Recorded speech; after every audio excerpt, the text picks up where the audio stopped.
ام کلثوم بنت ابو بکر رضی اللہ تعالی عنہا کہا کرتی تھی کہ میں اللہ سے ہمیشہ دعا کرتی رہی کہ یا اللہ مجھے ایسا شوہر عطا کریں جو مجھ پر بے پناہ محبت نچھاور کرے اور جو اللہ کا عبادت گزار بندہ ہو۔ تو اللہ تعالیٰ نے ان کی دعا قبول فرمائی اور انہیں طلحہ بن عبید اللہ رضی اللہ تعالیٰ عنہ کا ساتھ نصیب فرمایا۔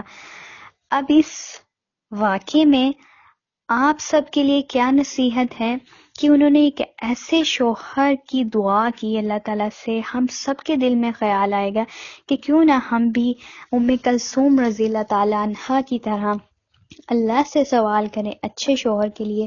انہوں نے اللہ سے دعا کی کہ اللہ تعالیٰ ہمیں ایسے ہم سفر سے ملوائیں جو ان پر محبت نچھاور کرے اور اللہ تعالیٰ کی عبادت گزار بندوں میں سے ہوں۔ اب ابو طلحہ بن عبید اللہ رضی اللہ تعالیٰ عنہ کے بارے میں جانتے ہیں کہ ان کی کیا کیا خصوصیات تھیں۔ ام کلثوم رضی اللہ تعالیٰ عنہ ہی بیان کرتی ہیں کہ جب طلحہ بن عبید اللہ ہمیں دیکھتے تو ان کا چہرہ خوشی سے دمک اٹھتا تھا محبت کی بنیاد پر۔ جب بھی میری آواز سنتے تو مسکرا دیتے۔ کہتی ہیں جب میں روتی تو وہ بھی میرے ساتھ رونے لگ جاتے۔ سبحان اللہ، کیا محبت کا لیول چیک کریں۔ اور کہتی ہیں جب تک وہ اطمینان نہ کر لیتے کہ میں بستر میں لیٹی ہوں، وہ خود سو نہیں پاتے تھے کہ یہ سکون کی حالت میں اپنے بستر پر لیٹ گئی ہیں، تب تک وہ بھی بے چین رہتے۔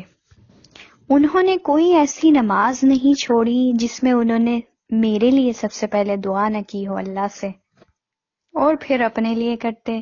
کہتی ہیں جب میں بیمار ہو جاتی تب وہ بھی اپنے اندر بیماری کے اثرات محسوس کرتے۔ ایسے لگتا تھا کہ جیسے بیماری ان کے جسم میں چلی گئی ہو۔ اور جب تک طلحہ بن عبید اللہ رضی اللہ تعالیٰ عنہ ام کلثوم کو اپنے پاس نہ بٹھا لیتے ان کو سکون نہیں آتا تھا۔ جب وہ کھانا کھانے لگتے تو سب سے پہلا لقمہ وہ بنا کر اپنے ہاتھوں سے اپنی زوجہ اپنی بیگم کے منہ میں ڈالتے۔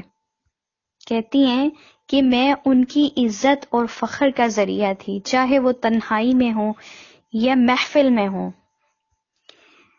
ام کلثوم کی ہم نے آج دعا سنی، کتنی خوبصورت انداز میں اللہ تعالیٰ سے دعا کی ہے اچھے ہمسفر کے لیے۔